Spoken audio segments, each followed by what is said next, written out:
With all the political events of the past week, I was going to issue you an apology, seeing how the people of whom I would be apologizing are self-centered, self-righteous, better than anyone citizens of our great nation. Let it suffice to say, I am more disgusted than anything else.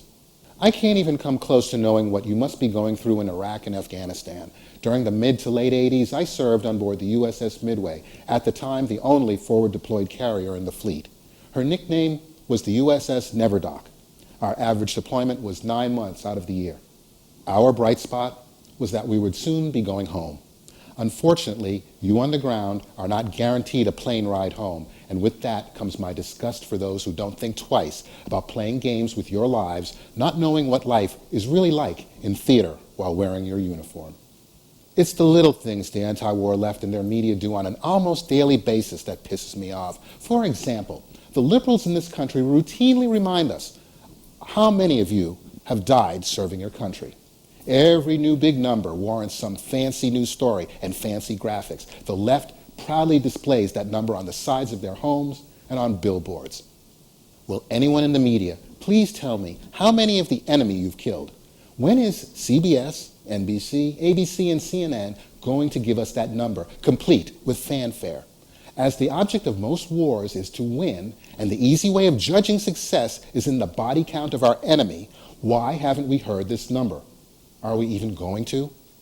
Considering the side that kills the most has the easier path to victory, how can Democrats say we're losing without telling us what the score is? Are you really losing? How many times have you had to retreat during a battle? Why are we being told at home you're not able to get the job done? The Democrats considered their recent electoral victory a referendum on the war that they say you are losing. They consider your actions futile, and we need to bring you home now. You know what's going on over there. Some who visited you say we're not hearing the whole story, your many successes, and hearing about the people in Iraq whose lives you've touched because you liberated them. Thus, my disgust for people who think so less of you and your potential that they want to bring you home like some little kid picked on by a school bully. The only difference here is that today's bully will leave a bomb in your house if he's not left in the schoolyard with a bloody nose. I'm personally disgusted by those who take for granted the fact that most of you not only joined the military, but most chose to join your branch. Some chose to work in the air, at sea, or on the ground. You knew where you'd be going, and some have even chosen to go back.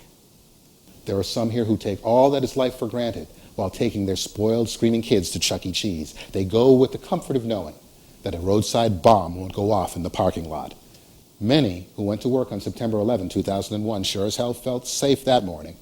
Will someone in the media please tell me how many of the people who aided and supported the hijackers' mission are dead today, never to return for an encore? I support you. I'm not going to say I support the troops. The word troops is impersonal and political. You have names, and you chose a branch. I support the men and women of the United States Armed Forces, Army, Navy, Air Force, and Marines. As I'm not getting paid to do this, I am not using you. Many who are getting paid to play a part in a war you chose to fight are, and they want you dead.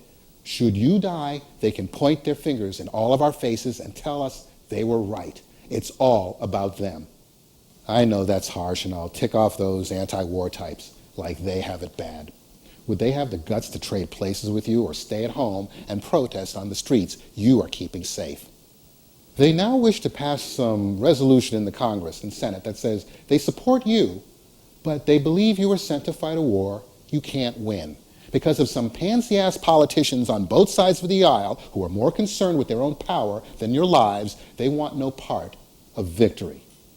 Should every one of you come home in a flag-draped coffin, they will declare it a victory. If you are victorious, they will be forever stained as the cowards who not only devalued your efforts, but could give a damn about the sure slaughter of possibly millions of Iraqis that would occur upon your evacuation. So Speaker Nancy Pelosi and her colleagues have decided to issue a timetable to the Iraqi government. Who does she think she is? Does Speaker Pelosi and her Democrat brethren risk assassination by car bomb or semi-automatic machine gun fire on a daily basis like the Iraqis? While traveling in Switzerland and calling America a social outcast, is my disgrace of a Senator John Kerry supporting you or putting a bullseye on every one of your heads? Once you leave the region with the insurgency still intact, who will be sent next to resolve the failed diplomacy? France? You are on the ground. So let me ask you, do you think the people shooting rocket-propelled grenades and rigging bombs under dead bodies are ready to sit down and talk with you? These people are willing to blow up their own children to defeat the great Satan. So we should sit down and talk with them. You first, Senator Kerry. Those who use you for their own political gain are below the elements that make up dirt. They recite and teach children to recite such nonsense as Bush lied, people died. They pound their chests while declaring you went to Iraq looking for weapons of mass destruction that were never there. I believe President Bush when he sent you to find them.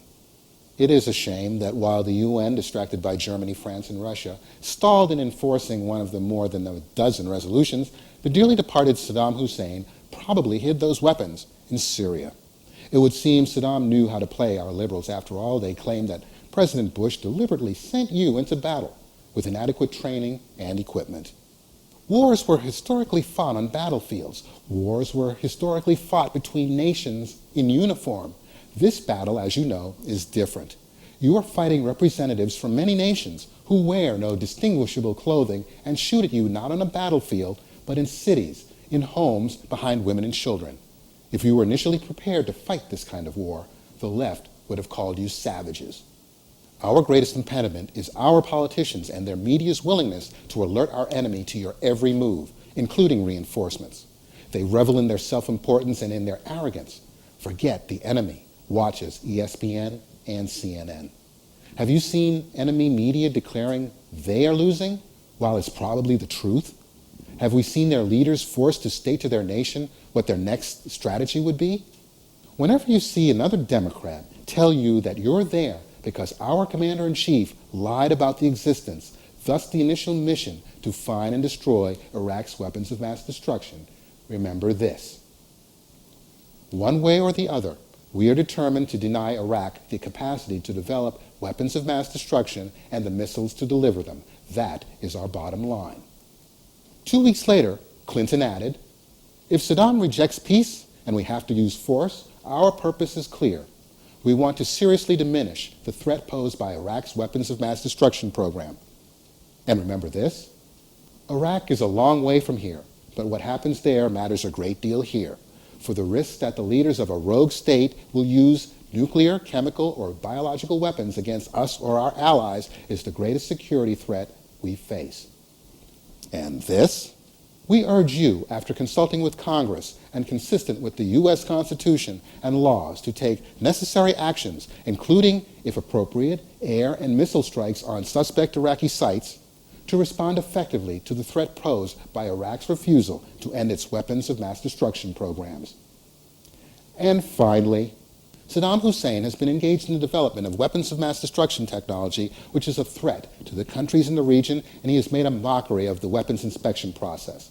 The responsibility of the United States in this conflict is to eliminate weapons of mass destruction, to minimize the danger to our troops, and to diminish the suffering of the Iraqi people.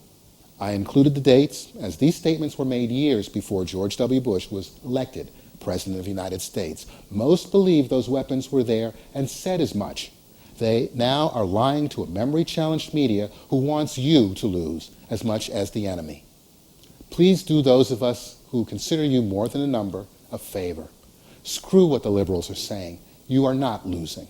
Victory means not only liberating Iraq. You will liberate yourselves. You will free yourselves of people who are elitists, people who never knew self-sacrifice on the level you endure every day. People who play soldiers in movies consider themselves experts in diplomacy, strategy, and actual warfare. As you well know, Al-Qaeda is not shooting blanks and reading a script. While this is real for you, some in the safety back home lament their daily routines, thus they hold up signs and listen to the wisdom of Tim Robbins and Jane Fonda. Unfortunately, this war will never be over until you kill enough of the enemy there and shame those who use you here. Does that make me a warmonger? No. I am a veteran, a citizen of the United States of America, and I want you to win this war and come home. That's as it should be, right?